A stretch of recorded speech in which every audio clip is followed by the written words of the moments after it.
それでは1番をお選びいただいた方のリーディングを行っていきます。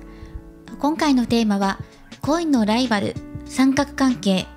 ライバルはどう動いてくるのか、お相手はライバルに対してどんな反応を示すのかということで、今回は、三角関係やライバルという存在に対しての深掘りをしていきたいと思います。カードはすでに出してあります。今回も4択占いです。よろしくお願いします。で、そして今回は、ライバルの存在ということで、前提としてライバルがいるというふうに仮定をしてお話を進めていきます。中には厳しい結果が出る場合もありますので、そのあたりご理解いただきたいと思います。はい、では、行っていきましょう。今回すでにカードを出してあります。そしてですね、まずマルセイユ版の白いタロットカードの方が、あなたとお相手の本音、関係性というところを見ています。そしてそのお相手が、好きな人があなたに対してどう動いてくれるのかっていうところももらっています。そしてこの奥にある、一番下にあるエンチャンテッドタロットというこの大きなカードの方が、ライバルとお相手、好きな人の関係性というところを見ています。そして今回ややこしいので、お相手を好きな人というふうに、呼ばせていただきます。まずはあなたと好きな人の関係性です。あなたは好きな人に対してまだ本音を打ち明けられていないとか、思ったことを全て言えない、今とても不安な状態ですよね。深層心理のところを深く見ていくと、まだ見えないことがある。好きな人が何を考えているかわからない。自分以外にも好きな人がいるんじゃないかっていう大きな不安に包まれています。なので今このテーマに沿ったこのリーディングをご覧いただいてるんじゃないかなというのを感じました。とても不安っていうのが強く出てきています。そして好きな人なんですが、好きな人はあなたに対してときめいているお気持ちあります。浅い関係性やまだ片思いですっていう関係性だとしても、好きな人はあなたのことを深く知りたいと思っていますし、分かり合いたいとか仲良くなっていきたいとか、どんな人なんだろうっていうね、興味とかも出てきています。ある程度お付き合いのある関係性であれば、あなたに対してときめいていますね。一緒にいると楽しいとか、2人で今同じ目線で物事を見ていたりとか、それぞれ個性はあるんですが、でもね、2人の共通点とかっていうのも感じていますし、バランス的にいいんじゃないかなっていうのが出てきているんですね。今まだそのお互い見えていないところがあったりとか、まだこれから進展していくっていうところはあるので、これからもっと仲が深まっていくのはもう間違いなく言えますね。ただどのように仲を深めていくのかとかね、そういうところをあなたは模索しているし、この好きな人も少しそのあたりは考えているかもしれません。どうやったらもう少し仲良くなって遊んでいけるかなとかね、お互い考えているんだけど、まだでも行動に移せていないとか、深いところまで出てきていないんじゃないかなっていうのはあります。そしてこの好きなお相手なんですけど、少しね、今それを表に出せていない、自分の気持ちっていうのを出せていないなっていうところがあるので、なんでその出せていないのかなっていうところを深くルノルマンカードで見ていってるんですね。そしたらここに指輪のカードが入ってきていました。これは限定的になってしまうんですが、どちらかにパートナーがいるっていう可能性もあります。もしくはいたとかっていうね、可能性もあります。これは一部の方なので、ご結婚されてるとかパートナーがいるとかでなければ、もう単純にこの好きな人があなたに対してデートの約束したいんだけど、まだそこまでできていないっていうね、約束事を交わせていないっていうのが出てきています。誘いたくても誘えない状況があるんじゃないかなというふうに出てきてるんですね。2人の関係性や相性っていうのはとてもいいので、ここですね、太陽のカードです。一緒にいて明るくなれるし楽しいしっていうところで、まだ出会ったばかりだとしても、関係性が浅かったとしても、仲良くなっていけばお互い深く分かり合えていける関係性なので、これからだから仲を深めていけるんじゃないかなとは思っています。仮に今お二人が交際されているとしても、あなたの方では好きな人に他にいるんじゃないかってことで不安になってるし、好きなお相手は好きなお相手で今なかなか会えていないとか、ね、何かねこの指輪に対して制限がかかっているので約束できない、なんかこうあなたに対してはっきりとしたことを言えていなかったりとか、交際しているとしたら結婚に話を持ち出していけない、またはあなたに対してちゃんとした形として証明できていないから不安っていうところもあるんですね。言葉では他に好きな人いないよっていう風にあなたが聞いていたとしても、それって本当なのかなっていう風に確証がないから不安になるんですよね。ちゃんとしたものを示してほしい。だけど好きなお相手はどうやってそれをちゃんとした形として言葉以外でね示していけばいいのかっていうところでっていう風に考えているところはあります。ただ2人の関係性っていうのはとても明るいし素晴らしいものなんですね。そしてこのご縁っていうところでオラクルカードも1枚出しているんです。そのカードが同じく太陽なんですね。太陽が2つ揃っています。お二人の関係性ってこのようにとても明るい関係性なんですよね。一緒にいてハッピーになれるし、手を取り合っていけるような関係性なので、今こう見えないことがあって動けない、お互いなんかねこう動けていないとか、はっきりとまだ示せていないところがあるんですけど、それを乗り越えていけばこのような明るい関係性になっていけますから、どちらかというと今ネガティブモードに入っているようなところもあるので、でも仲良くなっていきたいとか素敵な関係性を築いていきたいっていうお互いの思いっていうのをこれから表に出していけるように、改善していけるようなアドバイスももらっていますから、ここを見ていきましょうね。そして好きな人の方からあなたに何か働きかけてくれることあるんですかっていうと、力のカードが入っています。ここですね。あなたに対して寄り添ってくれる、温かく一緒にいてくれるとか、あと障害っていうところもあるので、そこに対しても2人で乗り越えていきたいって思っていたり、あと自然にねこう2人が寄り添っていけるような感じになっていくので、言葉がなくても通じる。あなたとしてははっきりと何か示してくれないと不安っていうところがあるんですけど、そこから自然とそういうはっきりしたものがなくてもこの方を信じていこうとか、あとは障害っていうところもあって、そこに対しても長くずっとね取り組んでいこうとか、自分の気持ちが強くなっていくんじゃないかなというふうに出てきています。今だったら考えられないかもしれないんですが、お相手とこれから接していくことによって不安っていうのが自然と流れていきます。なんかこういろいろあるけど、でも自分がお相手を信じたいなっていう気持ちを多分優先されるんじゃないかと思います。これはお相手もそうですね。好きな人があなたに寄り添ってくれるから、もうそれが全てですっていうところですね。言葉で示すだけだと信じてもらえない、不安にさせちゃうようなところもあるから、それを行動としてこの人は出すんじゃないかなと思うんです。本当にこの好きな人があなたに対して今接してくれていること、これが全てなので、それを感じてくださいと。あなたのそばにいます、いつもあなたの近くにいますよっていうところを示してくれています。なのでなかなか会えないとか、全く相手にされていないとかではなくて、この好きな人はあなたに寄り添っていくっていうことを表しているんですよね。なのでこの方の温かいエネルギーだったり、好きな人が自分の近くにたくさんいてくれる、これを感じてくださいっていうところですね。また2人で粘り強く取り組んでいくっていうのもテーマになっているので、それは多分ここの障害に対して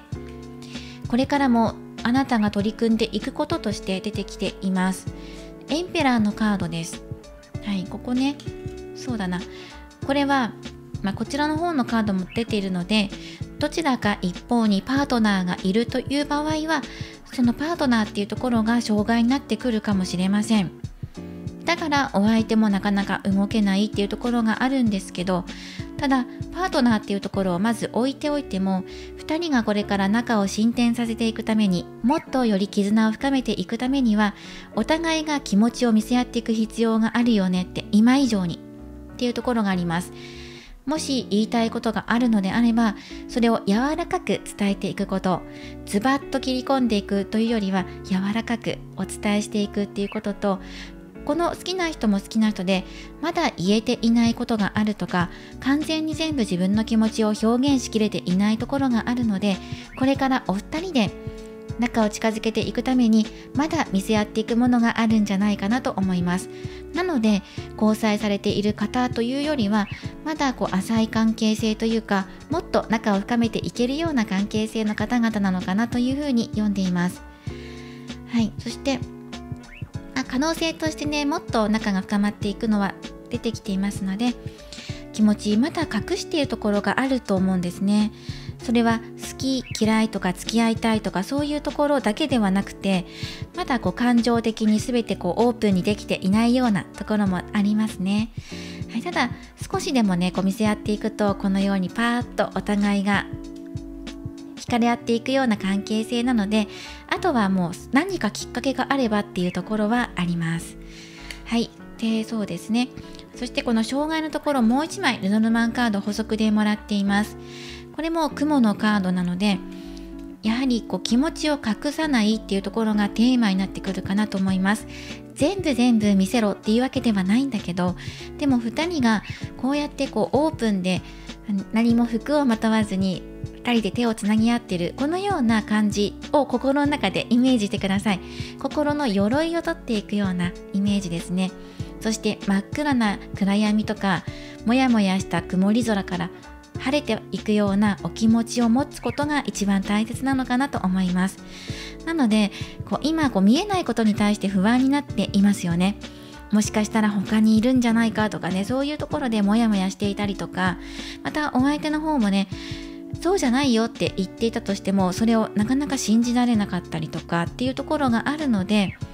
そこをどうやって信じていくのかっていうところはやはりテーマとなってくるかなと思います。信じること、信じる強さを手に入れることっていうのがアドバイスですね。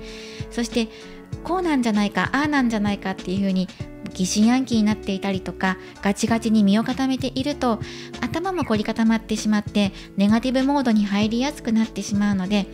ある程度息抜きしていった方がいいかなというふうにありますね。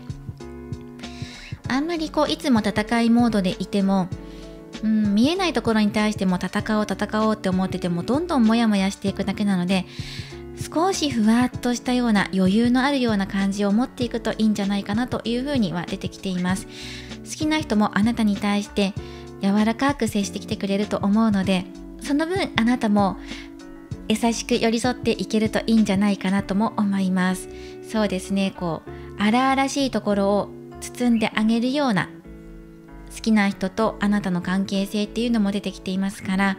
これはでもね、好きな人もあなたもそれぞれそうかもしれない。お互いのモヤモヤとかイライラとか見えないところとか、そういうところをお互い制していくのかもしれないですね。そうですね、まだ着込んでいる鎧とかそういうところがあるので、あとはネガティブな不安かな。不安っていうのは、でも真実が見えないといつまでたってもずっと不安なんだよねっていう方もいると思うんですね。ただそれって結局じゃあ突き詰めていってもあなたのその不安になってしまうところの原因っていうのはなかなか取り除くのは難しいかもしれない。だから寄り添ってうまく付き合っていこうとか、ネガティブモードになってるあなたに対しても好きな人が寄り添ってくれてる、それも受け入れながらね、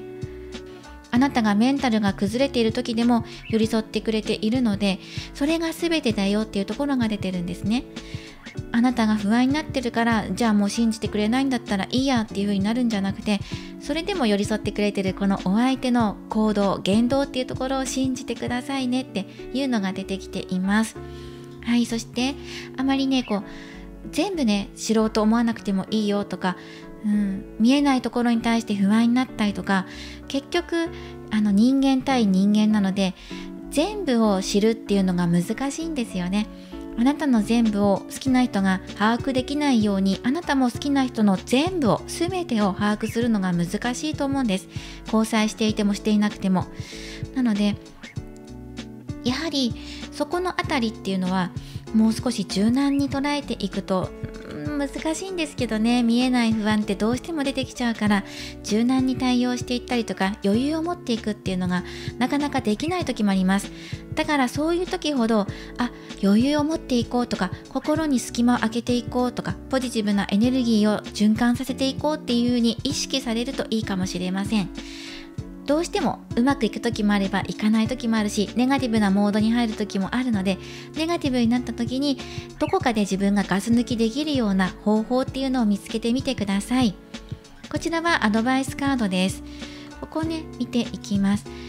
あなたのお気持ちっていうところで、自分に自信を持ってくださいねっていうのも出てきているんですね。より自分磨きをされたりとか、イメージチェンジすることもいいかもしれません。お相手をデートに誘って少しドレスアップするような場所に行かれるとか、自分自身がデートじゃなくても自分磨きができるような場所、サロンに行ったりエステに行ったりとか、またはショッピングに行って新しいお洋服を新調したりとするのもいいかもしれません。おしゃれをしたりするのも自分の気分転換の一つになったりとか、またはね、ボディメイクだったり食生活だったり、いろんなことから自分磨きっていうところをやられてみてください。そうするとおのずと自分に自信がついてくるでしょう。そして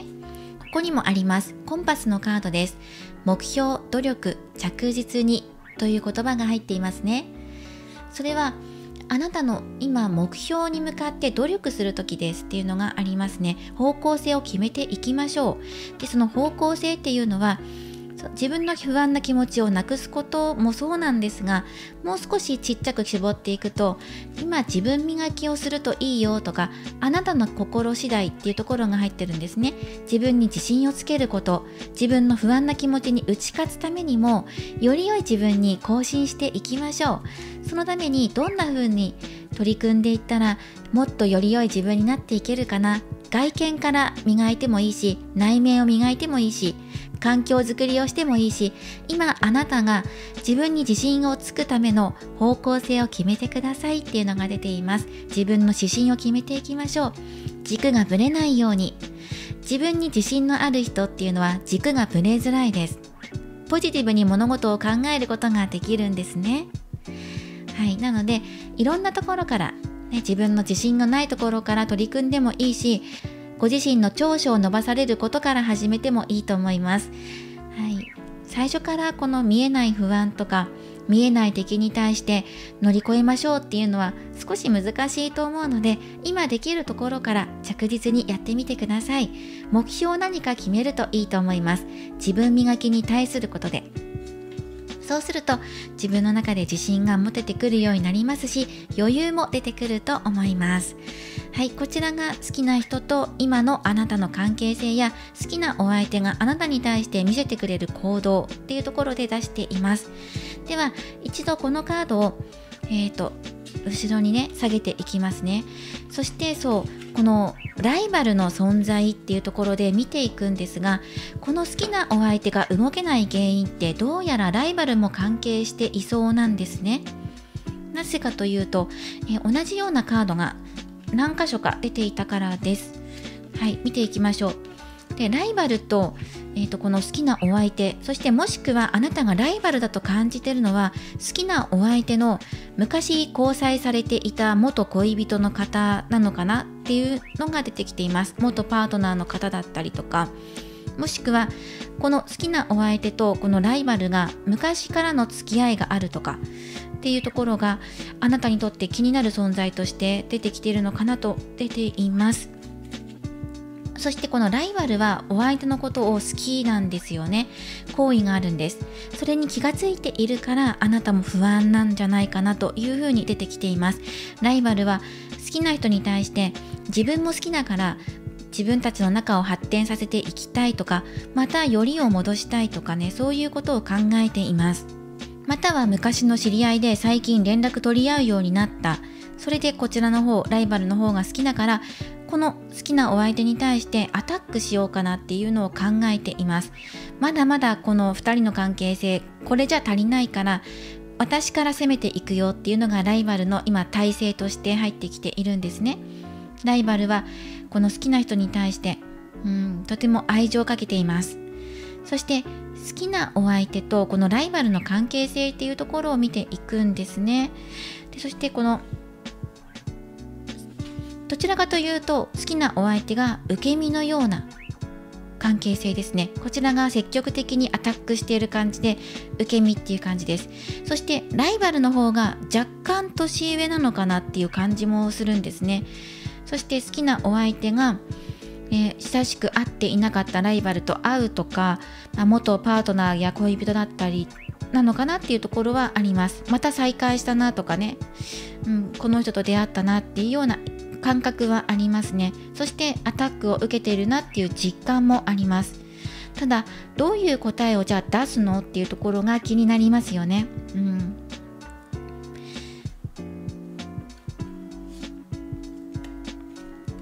そしてこのライバルと好きなお相手の関係性を見ていくと、力のカードがここに入ってるんですね。好きなお相手はこのライバルに対しても言動、特に態度として表していくと思います。ただ山のカードが入っているのでちょっとしんどいかなっていう感じで、好きなお相手、ライバルに対して思っています。こちらの方が熱量がすごい高いので、それについていくぐらいの今なんていうんだろう、余裕がないというか、この好きなお相手がね、確かにこう再会できたりとか連絡取り合ったりとかすること自体は嫌ではないとは思うんですけど、多少負担になってるかなっていうところはあります。気を使ってるような感じですね。なんか仲良くしたいから連絡こっち好きな人がしてるとかじゃなくて、向こうが来るから受けているんだけど、少しでもちょっと連絡過多なのかな、負担になってるような感じがします。ここですね。それはその会社の先輩とかっていう可能性もありますね。会社つながりじゃなかったとしたら、それでもこうちょっとこの好きなお相手の本心を見ていくと、ライバルに対して気を使ってる感じがしますね。はい、そしてライバルと好きなお相手の障害のところにソードのクイーンさんと、無知のカードが入っているので、ライバルというのがかなりはっきりした方なのかもしれません。結構ズバズバ好きなお相手に物を言うような方、積極的なんだけれども自分の意見もズバッと言うような方なのかもしれない。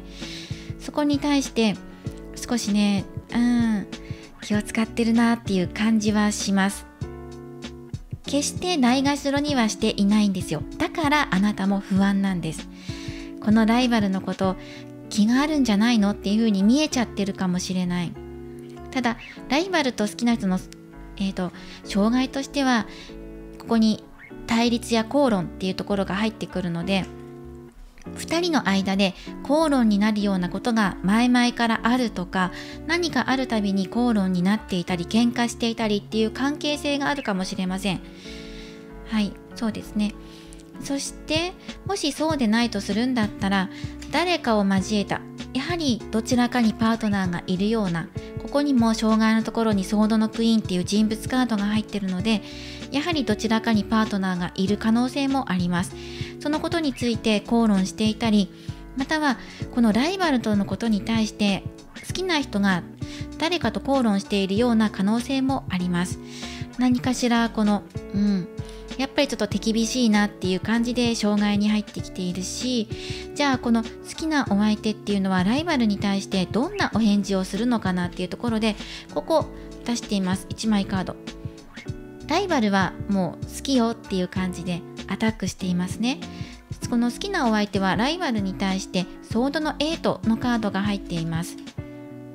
このソードの8というのは、先ほど見たあなたとお相手の好きな人の関係性のところで出したこの白いマルセイユ版のタロット、ここのカードと同じカードが入っているんですね。なので好きなお相手があなたに対して今動けていないなっていう風に感じているのは、ライバルの存在が大きいかもしれないんですね。そしてこのライバルというのは好きなお相手のパートナーや元恋人である可能性が高いですね。このライバルの存在がいるから、思うように今あなたと仲良くなれていない、好きな人が仲良くなりたいと思っていてもそれを実際に行動に移せない原因はライバルにもあるんじゃないかなというふうには出てきています。じゃあこのライバルの好きだよっていうことに対して好きなお相手はどんな風に答えるのかって言ったら、動かないっていうカードなんですね。これは制限を表しているカードです。なのであまりポジティブなカードではないので、どうかなっていうところなんですね。このたくさんの愛を受けきれないかなっていう感じもしてきます。ある程度受けてはいるんですけど、もしこのライバルの存在が好きなお相手と恋愛関係とか恋人、そしてパートナーシップを結んでいるような関係性じゃなかったとしたら、これから先の恋愛関係っていうのはライバルと好きな人は発展していかないんじゃないかなっていうのがありますね。どうしても口論になっちゃうんです。一緒にいると、ライバルと好きな人が一緒にいると、そうですね、ちょっときつくどちらかが一方が責め立ててしまったりとか、口喧嘩が絶えないっていうところがあって、お互い傷つけ合っちゃって、どちらかというとお相手の方が責められていくような感じの関係性なので、ただすごく大きな愛で包みたいってライバルが思っていてもどうかなっていうところですね。これから先好きなお相手がそこに対して誠実にじゃあ受け取ってくれるのかっていうところで、我慢して受け取っていくか、それともそこを切り替えて好きなお相手がライバルに対してごめんなさいって言うかどうかっていうのはまだはっきりとは出てないんですね。まだはっきりとは出てない。ただこのあなたと好きなお相手の関係性ってとても素晴らしいものなので、太陽っていうのが出てきますから、これからどんどんと発展していく可能性があるし、多分2人はとても惹かれ合うような相性なので、例えばライバルが好きなお相手にどれだけアタックしていっても、今の関係性じゃ満足いかないからっていう感じで、どれだけ好きなお相手にわーって言ったとしても答えきれないよっていう感じもするんですね、好きなお相手の方が。そしてこちらにも力のカードが出ています。これはここですね。好きなお相手があなたに対して示してくれる行動のところに力のカード、この力のカードっていうのは最終的にライバルのことを含めてあなたへのアドバイスでもあります。このライバルかなり強力な相手ですよね。あなたからしてみたら大きな存在だと思います。だからこそ不安になったりとかモヤモヤしたりとか、そのモヤモヤや不安っていうのはかなり長いこと続いていたりとか、好きなお相手を好きでいればいるほど常にこのライバルの存在っていうのを気にかけているんじゃないかなと思うんです、あなたが。そこに対してもやっぱりアドバイスとしてこのカードが出てるので、先ほどお伝えしたように余裕を持って柔らかく過ごしてください。ライバル確かにね、存在すごく気になるんですね。ガンガンアタックしていますから、ライバルの方が存在感をアピールしていますからね。じゃあそこに対してもお相手は少し困ったようなところもあるんだけど、でも受け取っているところもあるんです。だから余計不安っていうのもありますよね。ビジネス関係か何かっていう関係性もするんだけど、もしくは家庭的な感じもするんですが、なんか気を使って言えていない、っていうところもあるので、好きな人がねライバルに対してだからはっきりとノーっていう感じで出していないので、だからあなたの中でもって不安になることあると思うんですけど、ここはでもこのようにお相手の言動っていうのをまず見てみてください。好きな人がどんな風に自分とライバルの間でどんな働きかけをしてくれるのかとか、もしライバルと好きなお相手の関係性がよくわからないっていう方は、自分に対してしてくれてることを見ていくだけでもいいと思います。ライバルに対して好きな人がどう動いてくれてるのかっていうのはわからないところも実際あるので、ただその好きな人の言動っていうのをよく見てくださいね。好きな人は今このライバルに対して何かしらの一つ物事を決めようとしていたりとか、または何か自分の気持ちを言おうとしていたりとか、あんまり喧嘩になるようなことはしたくないっていうことは考えているんですけど、何かしらの形で2人の関係性っていうのが今決まるようなところでもありますね。ただちょっと揉めそうっていう感じはします。あなたにとってもライバルずっとつきまとってるような方かもしれないので、不安を無理してなくそうとか手放そうっていうふうに思わなくてもいいです。うまく付き合う方法を探してください。自分とお相手のこの太陽の関係性っていうのを信じてくださいね。ライバルと好きな人の関係性っていうのも、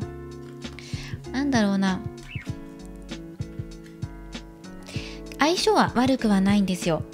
ただぶつかり合っちゃうようなところはあるかなっていうのがあります。もしくはライバルの存在のせいでこの好きなお相手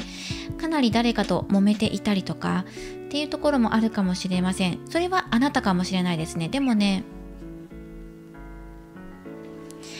そうだな、あなたは不安になっちゃって好きな人に何なのあの人みたいな感じでぶつかるようなことも中にはあるかもしれないですね。不安でなかなか自分の気持ち言えないっていうより、中にはぶつかっちゃうんだよねっていう方もいるかもしれません。ただ少しね、厄介ですよね、ライバルの存在っていうのが。ただあなたとお相手の関係性っていうところに今注目してください。ライバルの存在を気にしていてもそこから先動けなくなってしまうので、もちろんね、好きな人もそうです。お互いが動けなくなっちゃうところもあるから、ただ今ね、好きな人があなたとの関係性を深めていけない理由っていうのがここにあると思うんですね。ライバルがアタックしてくるから動けないとか、まだライバルとの関係を清算できていないから、まだちゃんとした形であなたと約束できないっていうところが好きなお相手のところで出ていたので、そうですね。なのでライバルとの関係性をはっきりさせていけば、自然と明るい関係性になっていけると思うんですね。ただこの1番をお選びいただいた方、ライバルの存在っていうのはかなりあなたの中では大きな存在、そしてずっとね、付きまとっているような存在かもしれません。それを吹き飛ばすぐらいの、今あなたが自信をつけたり方向性を定めたり自分磨きをするっていうのがアドバイスとして入っていました。そうね、お相手ね、ライバルに対してがんじがらめになってるような状態なので、ここからどう切り抜けていくのか、どう決断していくのかっていうのがこの好きな人のテーマですね。好きな人にとってはこれがテーマですね。手強いかなっていう感じがします。ライバルが好きな人にとってもね、少し大変な感じがしますね。はい、ということで今回は三角関係やライバルの動きについて見ていきました。かなり深刻なところや深いところを潜っていったりとかもしたので、って中にはね、厳しいなっていう風に感じた方もいるかもしれません。だけどね、信じるって言ってもなかなかそれができないから難しいなって思うんですよね。見えないなとか不安、見えない敵に対してモヤモヤしちゃったりっていうところがやっぱり出てきているので、今まずライバルとお相手がどうなるかとかじゃなくて、ライバルは見えないから一回ここに置いておいて、今自分と好きな人の関係性を深く仲を深めていくことだったり、自分自身に自信を持つことっていうのをまずそこから取り組んでみてください。自信が持てるようになるとパッとね、明るい感じで日差しが入ってくるので、それとともにライバルの存在がパッと消えるようなことがあるかもしれません。そしてお選びいただいたこちらのカードからメッセージをいただいていきます。これは時間の流れのスピードと同じ速さで過ごしていきましょう。つまり焦らないでください。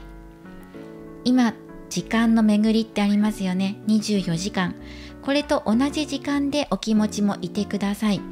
焦ることなく、そして遅れを取ることもなく、そしてね、あまり生き急いで結果を求めすぎることもなく、時間の流れとともに穏やかに過ごして次の展開を待っていきましょう。で、どうしても時間長く感じるよっていう方は、自分磨きに時間を割いてみてください。そのようなアドバイスも入っています。ゆったりと構えていましょうねっていうのが出ていました。これからもリーディング動画を投稿していきますので、高評価やコメント、そしてチャンネル登録をよろしくお願いします。ではまた次回の動画でお会いしましょう。最後までご覧いただきありがとうございました。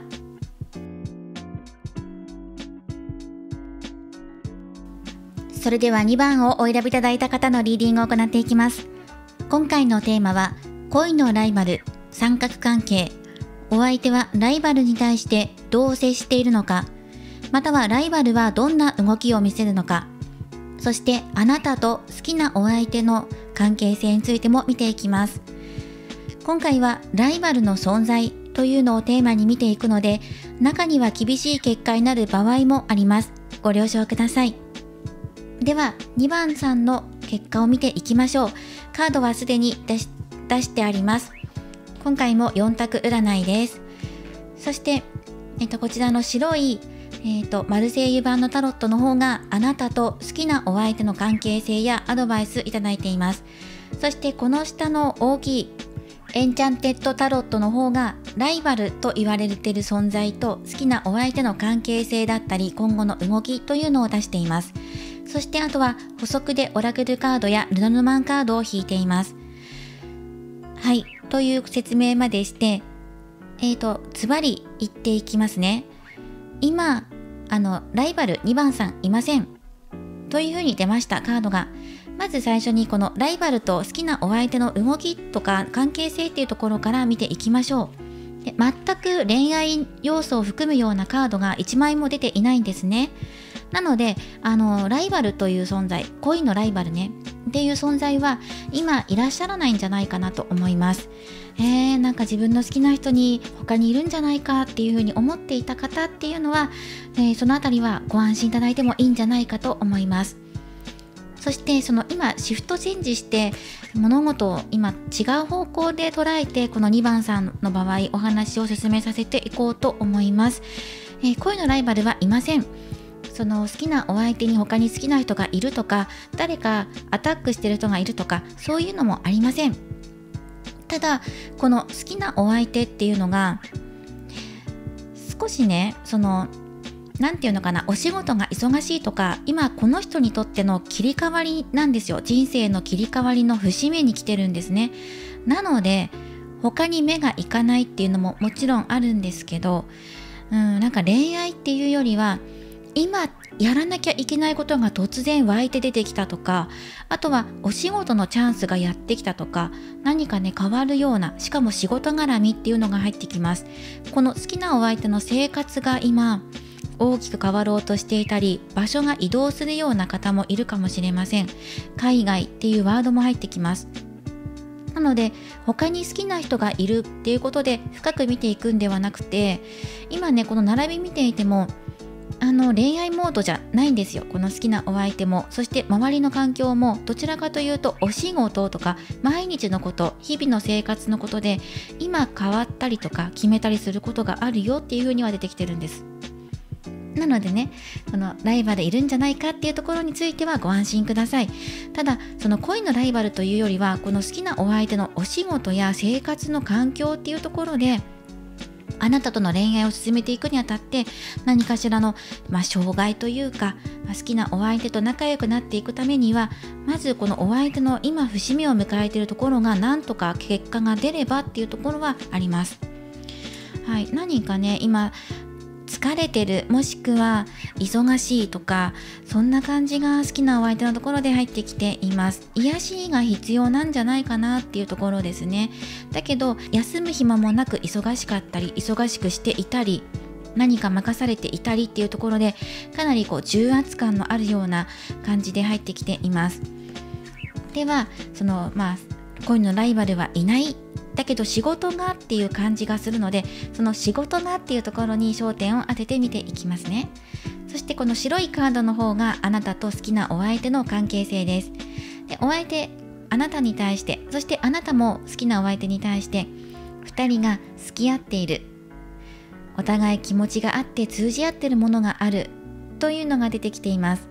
なので好きなお相手は今あなたのことしか恋愛対象として考えていないと思います。強いつながりっていうところを感じているので、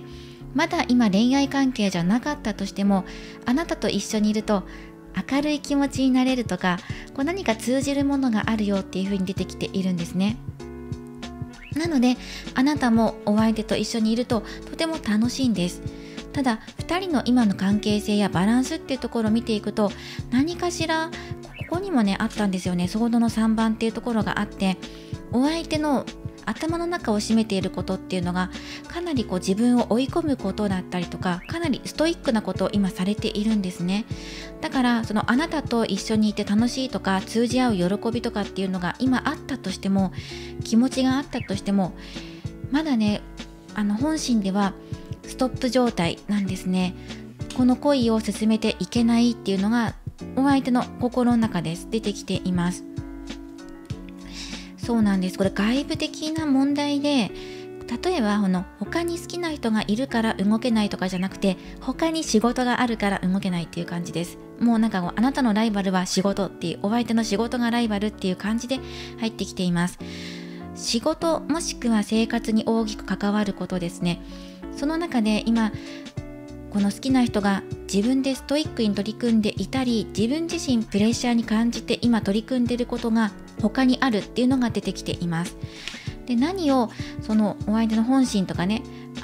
見ていくと、ルノルマンカードとかでも法則で見ていくと、やっぱり自分自身より良くなっていくために変わっていきたいっていう気持ちがあったり、またはこれ海外進出や移動っていうのも表しているので、何かしらお相手の中でも変化っていうところを求めているところはあります。生活の変化かもしれません。で、そして2人の関係性としては、やっぱりお相手はロマンチックなことを考えてくれているので、より良いものにしていきたい、恋愛関係にしていきたいってところはあるんですけど、そのためにも自分のトラウマを乗り越えていくのか、それともお仕事として何か今圧がかかっていることがあって、それを今取り組んでいる最中っていう感じもします。で、このオラクルカードもカバンのカードが入っている、挑戦、移動、整理というカードが出てきているから、何かしらの挑戦っていうところは同じくね、移動もそうかな、ワードとして入ってきています。あなたと恋愛関係を結んでいくとするんだったら、このお相手、何かしら自分の痛み、今まで抱えてきた恋愛的要素の痛みを乗り越えていく必要がある。もしくはお仕事で今乗り越えていくものがあるんじゃないかと、どちらかっていうのが出てきています。ただあなたに対しては恋愛関係になっていきたいって気持ちがありますからね。はい、そしてあなたもその好きなお相手と一緒にいると嬉しい気持ちや楽しい気持ちっていうのが出てきているので、あなたとしてもこれから育んでいきたいとか、しっかりと見つめていきたいお気持ちっていうのが出てきていますから、あんまり焦っている気持ちも出ていないので、ゆっくりと、あとお相手の出方を見ているっていうところもあるかなと思います。そしてお二人の障害になってくるところにエンペラーのカードと家のカードが入ってるんですね。なのでこの人今自分のなんていうのかな、ホームっていうのかな、ホームっていうのは家じゃなくて、もちろんね住居も表している可能性はありますよ。移動とかプラス住居なので、住居を変えるとか、新しく自分で購入するのか、建物に対して何か動きを見せようとしているのかもしれないし、ただ全般的なことで言えば、自分の心身の身の回りのことを落ち着かせたい、これがまずテーマですね。お二人のテーマとして、特に好きなお相手が地盤を固めていくというか、今挑戦していることをちゃんと結果を出したいっていう気持ちの方が強いんですよ。今だから恋愛ちょっとお休みして、今自分がやらなきゃいけないことを取り組んでいきたいっていうお気持ちの方が強い。何か強い目的意識を持ってるんじゃないかと思いました。そしてではこの好きなお相手があなたに対して何か動きを見せてくれるのかって言ったら、ソードのナイトさん、かなりねここねソード、ここのあたりに入ってきていて、どちらかというと受け取るんじゃなくて自分で動いていく側なんですけど、ただ同じテーマでお相手の中で恋愛とはまた別のところで課題を感じていることがあるんじゃないか。それはつまりお相手の生活とか住居、身の回りのこととかっていうのが可能性として高いです。お仕事、移動とかね。そして動きを見せてくれるところとしてもお相手のカードとクロスのカードが入ってるので、この方やっぱり今目標に向かって頑張ってることがある。仕事じゃなかったとしても何か取り組もうと思ってることがある。自分のホームグラウンドを作ろうと思って、なんかね基盤になるものを作ろうと思って取り組んでることがありますね。なのでそれが一旦落ち着くまでは、あなたに対して恋愛的要素で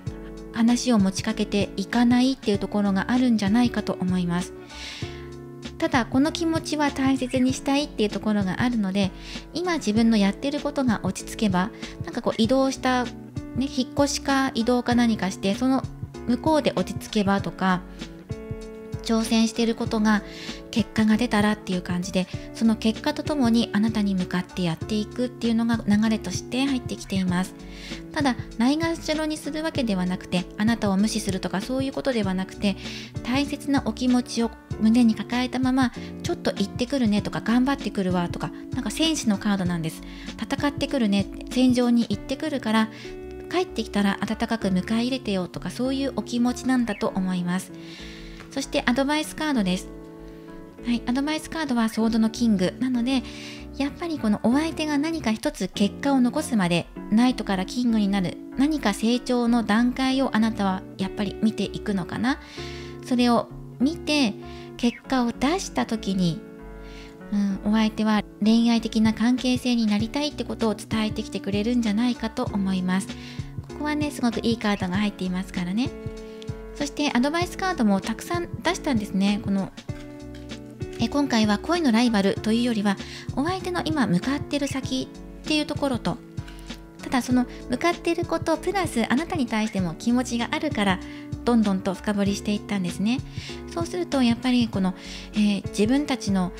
環境、お相手の環境づくりのことだったり、それはあなたと共に手を取り合うための世界を作ろうとしていることにつながってくるかもしれない。この方が自分の仕事の基盤がちゃんと安定したら、あなたを迎え入れる準備ができるとか、そういうところを考えている可能性があります。船のカードも出ているので、自分の中でやっぱり取り組んでいることが一つ結果が出たらとか、やっぱり移ってるんですよね。移動してるんです。移動した先で、旅立ったその向こうで成功を収めたらとか、そういうことが入ってきます。この37番オリジナルのノルマンカードなんですが、こちらはスピリットっていう魂を表すカードなんです。だからこのお相手にとっても今人生の節目というか、自分の中で一つ結果を出す時とか、自分が一つ上の段階へ上がる時っていうのを、今まさにその段階にいるので、何かしらの形やある程度のレベルに到達したら、自分の中で満足いく地位になったら、あなたのところに恋愛モードになっていくっていうのが出てきています。なのでこの先少し場所が離れてしまうとか、関係性がとか環境が変わってしまうとかっていうことがあるかもしれません。今まで同じ職場にいたんだけど、この方独立されるとか、あとは昇進のために場所が移動になっちゃうとか、距離的にも離れちゃうかもしれないし、なかなか時間取れなくて会えなくなるのかもしれません。なんかね、そういうことは出てくるんだけど、後々結果を持ってあなたのところに帰ってくるっていうのが出てきていますから、ゆっくりと待ってください。時間をかけて育んでくださいねっていうのが出てきていました。これから未来のことをお相手考えているし、あなたも多分お相手がそんな状況であれば応援しようっていう気持ちだと思うんですね。頑張ってって、結果が出たら2人のことをちゃんと見ていこうとか、未来を見ていこうっていうところがあるので、少し距離が離れてしまったとしてもまたちゃんとくっつくので、ここは大丈夫です。より良いものになっていきますから、2人の未来っていうのが。ただ今このお相手が挑戦していること、取り組んでいることに対しては一つ結果がちゃんと出ると思うので、そこを応援していくのがいいんじゃないかと思います。ただ気になるのが、この方今一生懸命になりすぎていて癒しがないのかなっていう感じはするので、何かね癒しを与えてあげられるような、せめてあなたと一緒にいるときはゆっくりと仕事のことを考えなくてもいいような時間を作ってあげるといいのかなとも思うんですけど、この方が今もう本当に一生懸命なモードというか、自分にプレッシャーをかけまくってる、自分でねかけまくってるような状態で、もう何が何でも目標を達成したいっていうところが強く出ているので、自分が出世したいとか、結果を残したいとか、そういうところを強く思っているので、なので今恋愛、あなたに対して気持ち通じるものがあったとしてもセーブしてるのかなっていうところは出てきています。はい、それではお選びいただいたオラクルカードからメッセージをもらっていきましょう。アドバイスカードです。今お相手が戦いの途中なんです。そしてあなたもお相手もそれぞれが違う形で勇気を持ってください。お相手はお相手で自分の取り組んでいることに対してめげずに頑張っていく、頑張り続けて結果を出すんだっていう気持ち、それに対して勇気を持って取り組んでいると思うんですね。だからお相手に対してはそういう意味での勇気です。そしてあなたに対して今必要な勇気っていうのは、そのお相手に今こういう状況っていうことをもし知っているのであれば応援していくことだったり、少し待つ勇気ですよね。時間をかけていく勇気、恋愛関係にストップして、恋愛関係に今まだ育めていないっていうか、お相手の方でストップかけてるんですよ。まだ今の自分はこっちの方に集中したいことがあるから、ここねカップの2番であなたに感じる気持ち、お互い感じ合ってる気持ちって確かにあるのに、なのになんで恋人関係になれないのっていう風にあなたはっていう風に思っちゃうかもしれないんですけど、他に好きな人がいるとかそういうのじゃなくて、今自分の夢のためにとか何か挑戦するためにすっごく頑張ってるので、それを見守っていく勇気を持っていきましょう。そして今の状況をより良くしていくために不安や怖さがあったとしても今必要なことをしてください。不安や恐れる必要はありません。今はそれは必要ではありません。今必要なのは恐れることや不安ではなくて、状況を把握してそれに対して今できることをしていくことっていうことです。今あなたができること、またはお相手に何かしてあげられること、あなた自身が何かできること、それぞれ考えてみてください。ただこの方ね、ちゃんとした基盤をしっかりと安定させると、今度は恋愛モードに入っていって、今心の中は異性はあなたしかいませんから、恋愛対象はあなたしかいませんので、だから頑張ること頑張ったら、戦い抜いてきたら帰ってくるよっていうのが出てきていました。温かく迎え入れてください。今回は恋のライバルや三角関係、ライバルはどう動いてくるのかっていうところを見ていったんですが、2番をお選びいただいた方というのは、お相手他に好きな人がいるとか、誰かから迫られているとか、恋愛関係っていうのは全くなくて、どちらかというとお相手が今取り組んでいることがいっぱいいっぱいあるよっていうことが出てきていました。これからもリーディング動画を投稿していきますので、高評価やコメント、そしてチャンネル登録をよろしくお願いします。ではまた次回の動画でお会いしましょう。最後までご覧いただきありがとうございました。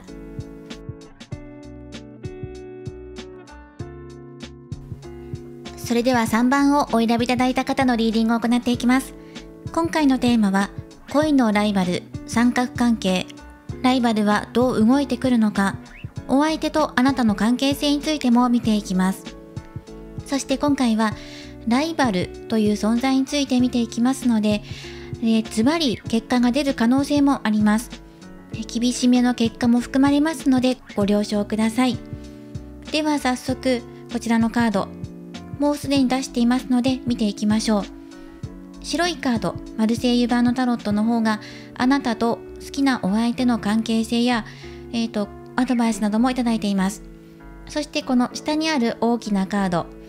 エンチャンテッドタロットカードの方が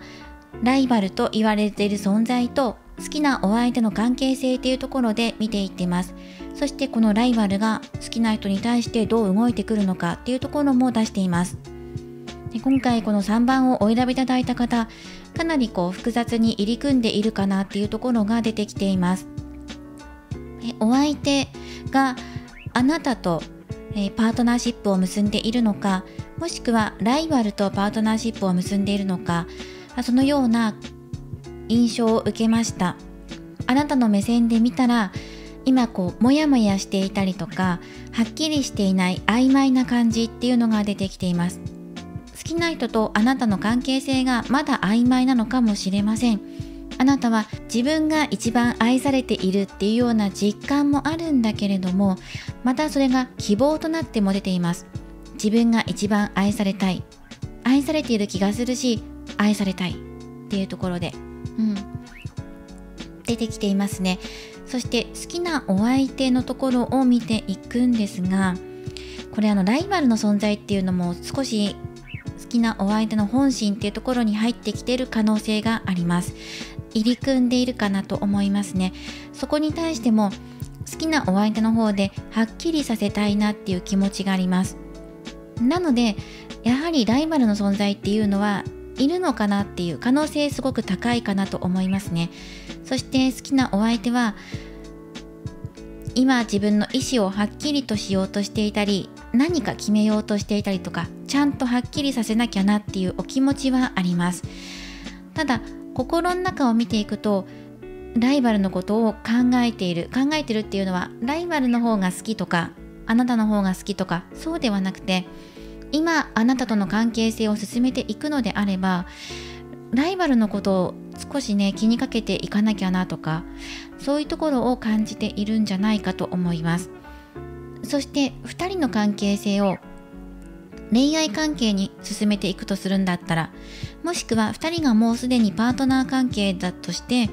このライバルが例えば好きなお相手に一方的にアタックしているのであれば、そのライバルに対して何かしらの区切りをお互いつけていかなきゃいけないよねっていうところが障害として入っています。あなたにとっても苦しかったり痛みを伴うことになるかもしれません。この痛みを乗り越えなければ次はいかないんだよっていうところが障害ですね。痛みを感じるというか受け止めることっていうところが障害です。はい、2人がもし恋愛関係ではなくてライバルと好きな人がパートナー関係を結んでいるのであれば、そこを解消させてあなたとの恋愛関係を結んでいくためにも、そこに対しての痛みをあなたもお相手も乗り越えていく必要があるなっていうのが2人の関係性の障害として入っています。何かしらの痛みを受け入れて次へ行くっていうところです。そして好きなお相手があなたに対してどんな行動を示してくれるのかといったら、ここペンタクルキングが入っています。あなたにとって好きなお相手はライバルかあなたかっていう、もしどちらかみたいなことを迫られた場合に最終的にあなたっていう決断をするんじゃないかと思うんですね。そしてしっかりとした関係性を育んでいきたい、誠実に向き合っていきたいっていうところがあります。なので関係性としてもし見るのであれば、お相手に今パートナーがいる状態で今あなたとの恋愛関係を進めていくかどうかっていう2人の関係性がまだ曖昧っていう感じが一番可能性高いかなと思うんですけど、次にもし挙げるとするんだったら、あなたとお相手が婚姻関係を結んでいて、ここにライバルっていう存在がいて、今このライバルとの関係を解消させる、もしくは、曖昧になっていたものとかあやふやになっていたものを好きなお相手がバツンとここで関係を断って、そして最終的にあなたと安定した関係性を育んでいくというような流れになっています。ただあなたとの関係性を育んでいく、見えてこなかったものもはっきりしてくる、パートナーシップを結んでいて今現在曖昧あやふやになっているようなこともはっきりとするよってちゃんと示していくよっていうのが出ていますから、それを受け取って育んでいくにしても何かしらのここ痛みっていうところが出てくるかな。痛みというか受け入れるってことですね。あなたにとってもそれは胸が痛いことになるかもしれないし、でもそれを乗り越えていけば2人の関係性ってここの好きなお相手が示してくれているように安定したものになっていくので、今山場かなっていうところは見えています。そしてもう少しね、ルノルマンとオラクルを使って補足出しています。2人の今関係性ってまだはっきりしていなかったり見えてきていないというか、まだ現実味が感じられないというか、はっきりしていないっていうところがあるんですね。気持ちがあったとしても、そうですね、まだあなたの中でははっきりとしたものを示してもらっていないとか、または関係性を結んでいたとしても今ちょっとぐらついていたり、どうしようかなっていうところにいたりとかっていうところがあるので、そこははっきりしていきますよ。深掘りしていくと、お香のカードと剣のカード、やっぱりここも争いや傷とか少しグレーな感じで入ってきていますね。誰かと私を比べてるんじゃないかとか、あなた自身が比べているかもしれません。ライバルの存在と自分、どっちなのみたいなことをお相手に尋ねたくなってしまったりとか、なぜかというと不安でもやがかっているから。お香のカードっていうのはこれ煙が出ているんですよね。煙に巻かれて自分の視界がはっきりしないとか、ぼやけちゃっているとか、煙に巻かれてしまっているような感じを今あなたの中でイメージとして今そのような印象を受けているのかなとも思いますし、はっきりしてっていう感じで入ってきてるんじゃないかなと思います。またははっきりさせるよっていう風にもうすでにお相手が示しているか、ここもちゃんとはっきりするからねっていうカードが出ていますから、あなたに対する本心とかも見ていくと、やっぱりこのライバルの存在ってところがどうしても出てくるかなとは思います。ただそれを解決するためにこの人今動くよっていうのが出てきているので、このお相手、この方の動き、そしてもたらしてくれる結果っていうところをしっかりと受け止めてください。はい、そしてまずライバルと好きなお相手の関係性っていうところを見ていきましょう。もしその好きなお相手とライバルが今パートナーシップの関係性を結んでるとするんだったら、そこに対してもう解消していく方に好きなお相手は、動いていくと思います。そしてあなたともしパートナーシップを結んでいてにもかかわらず、お相手に好きな人がいるんじゃないかとか、他に相手がいるんじゃないかっていうふうに思われている場合は、そのいわゆる恋のライバルに対してお相手は終止符を打つんじゃないかというふうに出てきています。今その好きなお相手の中でも、先ほども出てきた通りね、どっちなんだいっていうことに対してはっきりするよっていうカードが出てきています。それはあなたの方にっていうふうには考えていると思いますね。でそして今パートナーシップ結んでいなくて、ライバルもライバルで狙ってるし、あなたも好きだしって、両方好きでっていう場合だとしても、そのお相手は結果的にはあなたと恋愛関係を結んでいく方を選ぶっていう風には出てきています。ただ、このライバルの存在っていうのは大きなもので入り組んでいるものがあるかなとは思います。だからスムーズにあなたと恋愛関係に発展していけないよっていうところも出てきているんですね。でライバルとお相手の関係性というところを見ていきましょう。もし、どんな関係性であれ、全体的に言えるのは好きなお相手の負担になっちゃうようなことになるかなっていう感じはします。好きなお相手もできれば口論したくないし、喧嘩を避けてこのライバルともうまくやっていきたいっていう気持ちもあったんですけど、どうしても喧嘩しちゃうんだっていうところが出てくるんですよね。でライバルも負けたくないっていう気持ちが出ているから、あなたっていう存在を気づいてると思います。そしてあなたと好きなお相手がうまくいくのを何とか阻止したいとか、自分の方が愛されたいっていうようなお気持ちが強く出てきています。そして好きなお相手のことも大事に思ってるしって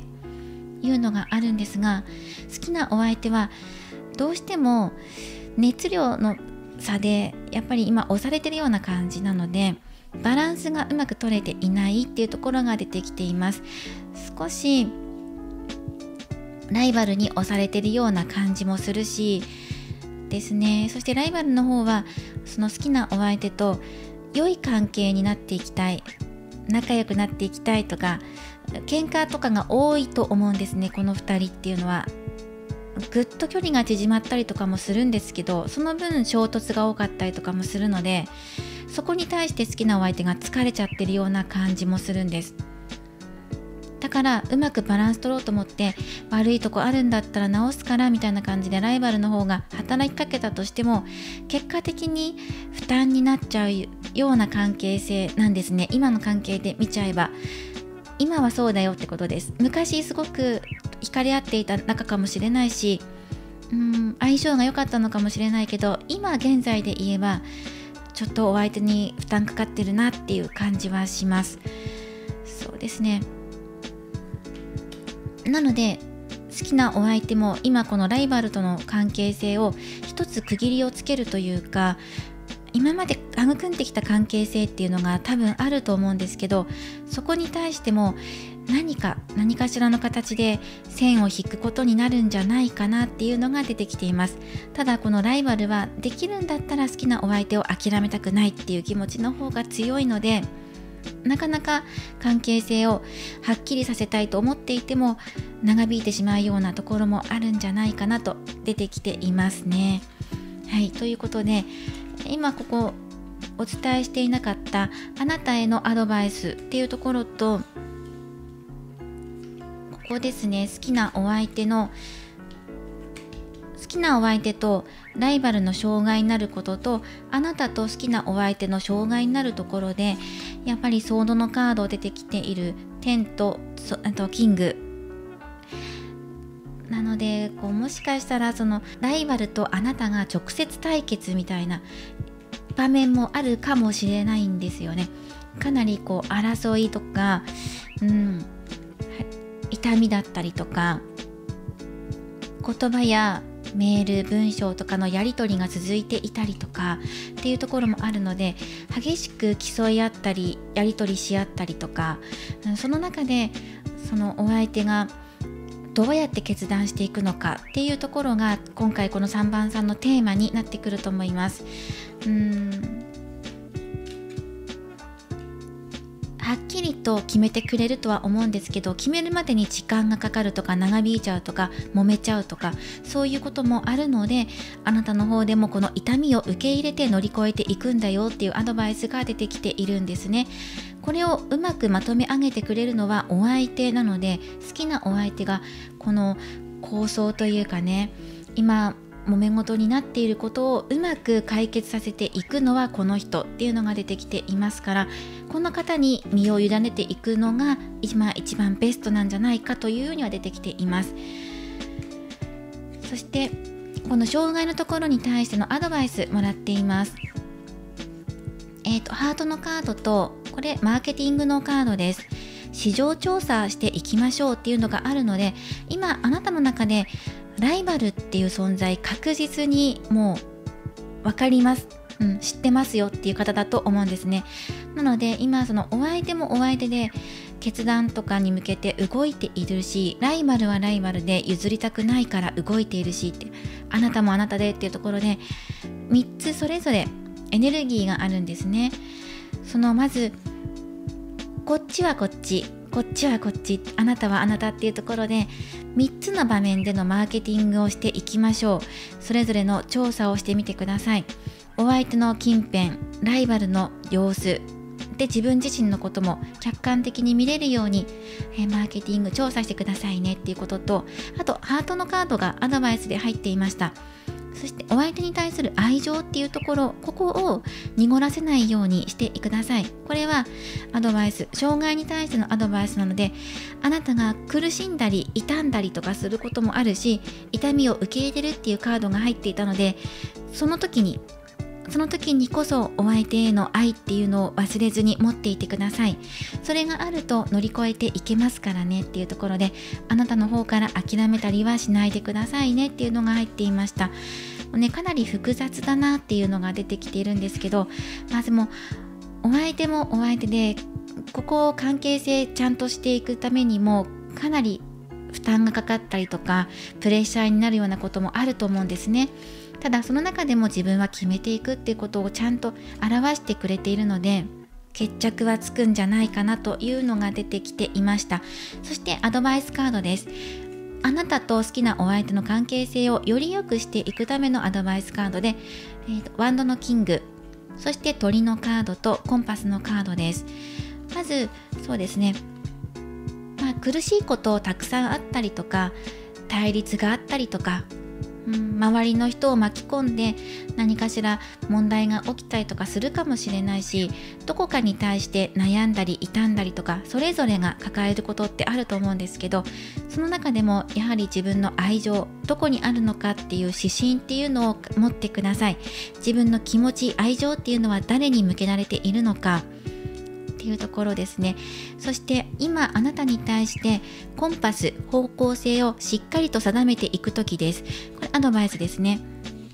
今あなたが頑張るところっていう目標ですね。自分が取り組んでいく方向性を決めていきましょう。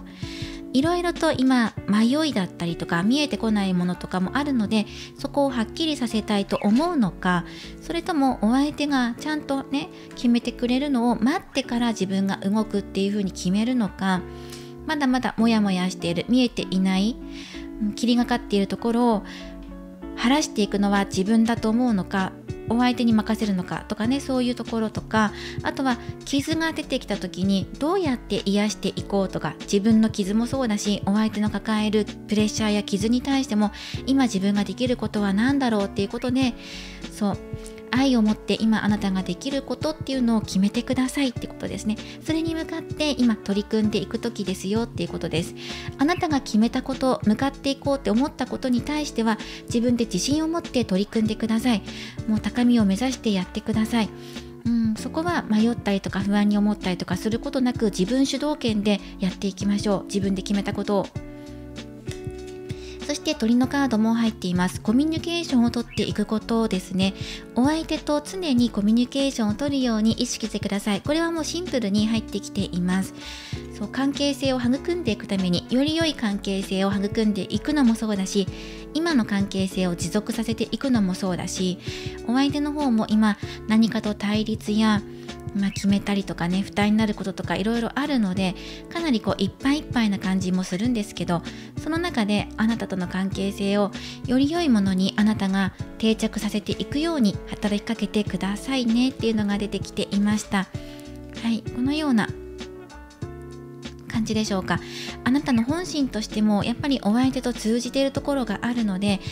2人ともねライバルのことを意識されているんじゃないかなって、同じ課題として取り組まれているんじゃないかなと思うんです。2人がうまくいくためにはこのライバルの存在っていうのはどうしても自分たちが打ち勝っていかなきゃいけない、乗り越えていかなきゃいけない存在としてお互いが認識されているんじゃないかなっていうところは出てきています。しっかりとライバル対策をされていると思いますし、これからもマーケティングされていくと思いますので、あとは自分の目標、向かっている先っていうのを今モヤモヤしているものをしっかりとなくして、自分はモヤモヤしてるんだけどね、こうやってやっていくんだっていう一つの指針を持ってお相手とコミュニケーションをとっていってください。そしてお選びいただいた3番のカードからメッセージをいただいていきます。これはあなたの心の世界が外の世界につながっていることを表しています。あなたの心の中がモヤモヤしていたり、霧がかっていたり、このようなそうですね、イメージで心がいれば、それが現実世界に現れるっていうことをこのカードが教えてきてくれています。逆にあなたが愛情を持っていたり、自分の指針っていうのをはっきりと決めていたり、そしてコミュニケーションをとっていくことってことを意識されていくと、これが現実になっていきます。なのであなたが今心でイメージしていることとか感じていることがそのまま外の世界に現れてくるよってことがここで出てるんですね。だからネガティブに考えれば考えるほど現実もそうなっていくし、ポジティブに向かっていけば向かっていくほど現実世界もポジティブな方に流れていきます。あなたは今どんなイメージを現実化させていきたいですか？現実化させたいことを心でイメージして願って心を満たしていきましょうというのがアドバイスです。今回は恋のライバル、三角関係、ライバルは好きな人に対してどんな動きを出すのか、また好きな人はあなたやライバルに対してどんなことをしていくのかっていうことで見ていったんですが、3番さんかなり複雑な関係性っていうのが見えていました。でもその中でもあなたがどういうことを目指していけばいいのかっていうところを出していきましたので、こちらを参考にしてください。これからもリーディング動画を投稿していきますので、高評価やコメント、そしてチャンネル登録をよろしくお願いします。ではまた次回の動画でお会いしましょう。最後までご覧いただきありがとうございました。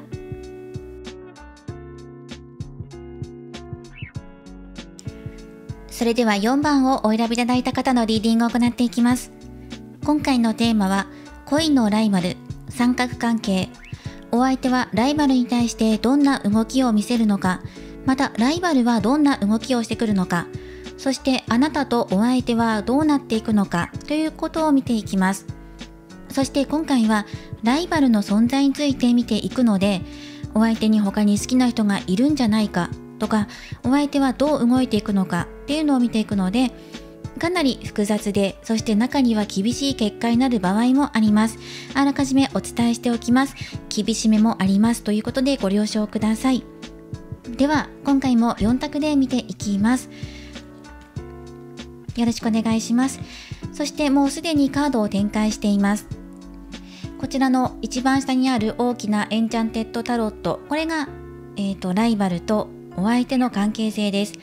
そしてこの表面上に出ている白いマルセイユ版のタロットカードの方が好きなお相手とあなたの関係性を表しています。そして補足でオラクルやルノルマンを引いています。今このカードを合わせて見ていくと、好きなお相手にライバルはいません。恋のライバルはいません。そしてあなたと好きなお相手の関係性も踏まえて見ていくと、好きなお相手とお別れしたとか喧嘩したとか、2人の間に今距離のある方が4番をお選びいただいた方多いのではないかと思います。あなたの中では仲直りしたい、距離を縮めていきたい、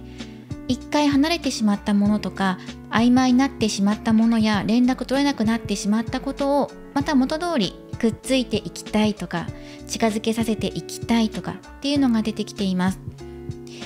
なんかね、お別れしたのではないかというのが出てきていますが、いかがでしょうか。お別れしたというか、距離ができちゃった、前のようにまた仲良くなりたいっていうところが出てきているので、あなたの方としてはお相手の様子を見ていたりとか、そうですね、作戦を考えていたり、どうやったらまた仲良くなれるかなとか、仲直りできるかなっていうところで様子を見ているところがあります。そしてお相手なんですが、あなたと喧嘩もしくはお別れっていうところで、大きな今悲しみっていうところを感じています。あなたを失ってしまったこと、そしてライバルとの関係で出したカードとしてもソードの3番出ています。だからその他に好きな人がいるいないとかじゃなくて、あなたを失ってしまったことで今頭がいっぱいっていうのがあるんですね。なんかこう距離が遠くなっちゃったとか、何かあったんじゃないかなっていうのがあるんです。だからその好きなお相手が他に好きな人がいるとかじゃないんですよね。こうやって見ていくと、他に気になる人がいるとかではなくて、こう開けていきましょうじゃなくて、全く恋愛の毛がないんですよね。毛がないというか、なんかこう悲しみでいっぱいっていうところのカードが出てきていたので、他に気になる人がいるとかじゃなくて、今自分の悲しみでとらわれていて、そこから何も生まれていないよっていうようなお相手の状況ですねが出てきているんですね。中にはその仲のいい異性だったりね、お話を聞いてくれるとか相談に乗ってくれるようなお友達みたいな人がいるかもしれないんですけど、でもそこに対して結局恋愛感情を持ってるのかって言ったらそうではなくて、今失ってしまったものに対しての悲しみとか、動けなくなってしまったりとか、自分の殻に閉じこもってるようなお相手の日常生活っていうのが見えてきています。そうだな、そういうところが入っています。あなたと出会ったことがこれは深いご縁だったんじゃないかっていう後悔の方が強いんじゃないかなっていうのがありますね。だからお相手の方は動けていないとか、もう自分の殻に閉じこもってるような状態なので、あなたとまた仲直りしたいなとか、また復活したいなっていうことよりも、ただただもう悲しみでいっぱいっていうところ、もうそれにとらわれていて、もう全然もう落ち込んでいて前を向けていないっていうような状況が出てきているんですね。そしてあなたの方のカードも合わせると、やはりお二人の間でお別れもしくは喧嘩だったりとか、距離が離れるようなことがあったんじゃないかなっていうのが出てきています。そしてお二人の今の関係性とかで表すところで、カップのクイーンのカード、そしてオラクルカードも魔法っていうカードが入っています。夢、憧れ、理想っていうのと出てきていて、でお二人って愛情あるような関係性だったと思うんですね。距離が空いてしまう前は2人にとってとても優しい時間が流れていたし、お互い思いやっていけるような関係性や、もちろん理想っていうのもあったと思うんです。こんな関係になっていきたいとか、離れてしまったことに対して原因ってあると思うんですけど、その原因をちゃんと見ているあなたと、そこまで今考える余裕のないぐらい落ち込んでいるお相手っていうところが出てきていて、そうですね、理想がすれ違ってしまったとか、お互い思い描いていることが実現できていないっていうのが今の関係性です。思いやってる気持ちをちゃんと実現できていない、2人の気持ちっていうところがちゃんと今は出せていないっていうところです。もうとにかくお相手の方が落ち込んであって塞ぎモードに入っているので、そこから全然抜け出せていないんですよねっていうところです。では次、恋のライバルがいないということなので、じゃあお相手とどうやっていこうかっていうところを見ていくんですね。お相手がどう動いてきてくれるのかっていうところも出してるんですけど、これはそのお相手が自分の中でまず自分が殻から出ていかないと、まず働きかけていくことができないですよね。だから自分の中で今自分の殻にこもって答えを探してるんです。自分の気持ちを見ていて、自分の理想とか夢とか、それもそうですよね。どうやったら実現ができるかっていうところまで考えているかもしれません。でそのお相手がまず回復することがまず第一段階で、その後にあなたとまた近づいていけるようなタイミングを作れるかどうかっていうところがこの方の動きとして入っているので、確実に今お約束できるものっていうのが出ていないんですよね。じゃあそのお相手の気持ちってところを深掘りしていくんですね。今現在のお相手のあなたに対する深掘りとして出していきます。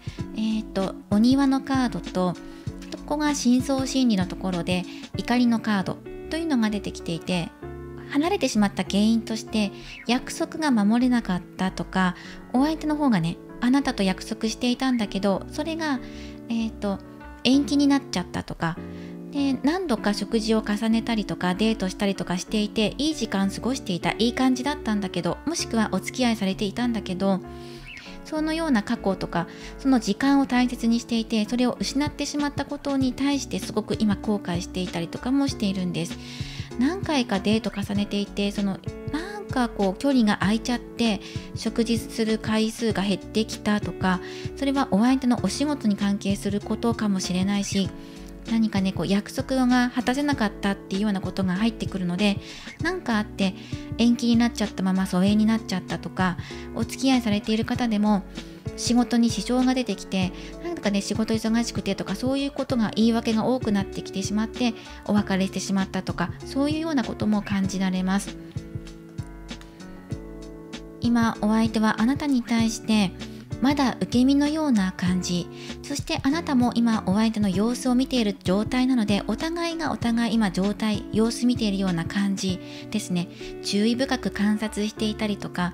多分お互い SNS とかは見ていたりとかはするんですね。つながっているところはあるんですけど、じゃあ直接どっちかが話しかけることができるんですかってなると、どちらもできません、今はまだ勇気が出ませんとか、気持ち準備は整っているんだけど実際まだ一歩踏み出せていないとか、そういうところもあるんじゃないかなと思います。かなりお相手の中で悲しみに暮れているような日々を過ごされています。それはあなたを失ってしまったからっていうところがあるんですね。そして障害のところを見ていきましょう。障害カップのナイト入っています。そして深掘りしているところに、コミュニケーションを表す鳥のカードと、うさぎのカードですね。好調、解決、子孫繁栄というカードが出てきています。でプラスカップのナイトさんなので、お互いの気持ちを伝え合っていくことが課題です。お二人の障害となって入ってきています。今それができていない。まずお相手が蓋しちゃってるような状態だから、自分の気持ちも生活も何もかも塞ぎ込んで引きこもってるような状態だから、まずそこから出てこないとどうしようもならないよねっていうような感じで入ってくるんですね。お相手もお相手で自分の気持ちを見せていかなければっていうところで課題になってきていますし、2人の間で今コミュニケーション不足っていうのが出てきています。なのでコミュニケーションを重ねていきましょう。そうすることで解決する方法に、2人の仲がまた縮まっていく方に向けてコミュニケーションを図っていきましょうっていうところが出てきています。一度連絡取り合ったりとか、また前のようにお話しできるようになると復縁っていうところは早いんじゃないかなと思います。復縁ないし仲直りだったり、距離がまた縮まっていくんじゃないかなとは思いますね。どれだけポジティブな思いでそれを行動に移していけるのかどうかっていうのがポイントです。はい、ということで、もともと持っている性質なのでね、お互いそのカップの性質というか愛情を持ってお互い接していたところがあったので、またそれを見せていけるのかどうか、その勇気を持てるのかどうかっていうところがそれぞれの課題として入っています。お相手の方がね、どちらかというとぐっとね自分の中に入り込んでしまっている状態なので、じゃあこのお相手に対してどんな働きかけをすればいいのかなっていうところをテーマにしてアドバイスをいただいています。はい、そしてこのあたりですね、やはり働きかけていくのはあなたの方っていうのが出ているのと、あとあなたのお気持ちっていうところをしっかりと持っていてください。今距離が空いてしまったとか、なかなかお話できていないとか、お別れしてしまったとか、そのような関係性なんじゃないかと思うんですね。その中でもあなたは希望を失っていません。どちらかというとお相手の方がね失ってしまっているような状態だからこそ、あなたは希望を持ち続けてくださいっていうことが言われています。2人がまた結びついていけるように、つながりを感じられるように働きかけていくのはあなたの方です。自信を持ってくださいね。大丈夫ですよ。その周りのことを気にしたりとか、お相手の顔色を伺ったりとか、確かに必要なんですけど、必要以上に考えすぎる必要はありません。自分にとってより良い結果をもたらすためにも、今あなたが自信を持って動いていく時です。周りを見ていきながらも動いていきましょう。自分の気持ちに従っていきましょうね。必ず掴み取っていけるものがあります。太陽のカードも出ています。希望を持つこともそうだし、諦めないことっていうこともそうだし、あなたが動いていくと必ずそれは明るい結果となってあなたを照らしてくれるものになるでしょう。そしてお花のカードも出ています。魅力、成長、結果という形で、これも結果につながってくるもの、嬉しいカードですよね。2人の成長につながるものでもあるし、あなたの魅力がよりお相手に伝わるような時がやってくると思うんです。またはあなたが作り出していくと思いますね。なので自分磨きってことももちろん大切になってきますし、自分のことをアピールしていく、自己アピールですよね。主張していくこと、今距離が離れてしまっているので近づけていくためにも、どちらかが連絡を取ることだったりとか働きかけることって必要になってきますよね。それはあなたの方からなんじゃないかなっていうのが出てきていました。とても美しいカードが入ってきているので、また2人が仲良くなっていくのはあなたの、お気持ちとか動き方次第でガラッと変わっていきます。そしたらお相手も明るい気持ちを取り戻していって、そしてここの障害を乗り越えていくことにつながっていくんじゃないかなと思います。あなたの明るさや思いやりっていうところをお相手にお裾分けしていく形で、何か原因があってお別れしてしまったって、お相手に非があるってことがあるかもしれないんだけど、そこを受け入れていって、またあなたはお相手とやり直したいってところが出ていますから、お相手に優しさや光を与えていくと、お相手も自分のこもっている殻から出ていくことができるんじゃないかなっていうのが出てきていました。今回は恋のライバル、お相手は誰か他に好きな人がいるんじゃないかとか、あなたに対してどんな働きかけをしてくれるのかとか、あとはもしライバルがいるんだったらその人とはどうなっていくのかっていうのをテーマに見ていったんですが、4番の方っていうのはお相手ね、他に好きな人がいるとかじゃなくて、もうあなたを失ってしまった思いで今悲しみにいっぱいっていうところが出てきていました。2人がまた再び近づいていくためにもあなたの働きかけが必要になってきますし、できるだけ明るいお気持ちをお相手に伝えていってくださいね。そうするとまた巡りも良くなっていくと思います。はい、そしてお選びいただいたオラクルカードからメッセージをもらっていきます。これは勇気と強さを持って目標に向かっていきましょうっていうことを教えてきてくれています。そうですね、今理想実現、結果へ向かってあなたが明るく取り組んでいく時です。長い間戦ってきたことには幕を閉じます。長い間戦ってきたことに対しては今幕を閉じる時がやってきています。はい、長く長くずっとあなたが戦ってきたこと、苦しんできたことはもう終わりです。あとは明るい先、ゴールへ向かってあなたが最後のダッシュをする時ですね。もうゴールはずっとありました。で、ずっと長いこと戦っていたんですね。あとはもうゴールまですぐそこまで来てるので、最後ダッシュして駆け抜けていきましょうっていうのが出ていましたね。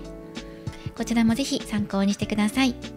これからもリーディング動画を投稿していきますので、高評価やコメント、そしてチャンネル登録をよろしくお願いします。ではまた次回の動画でお会いしましょう。最後までご覧いただきありがとうございました。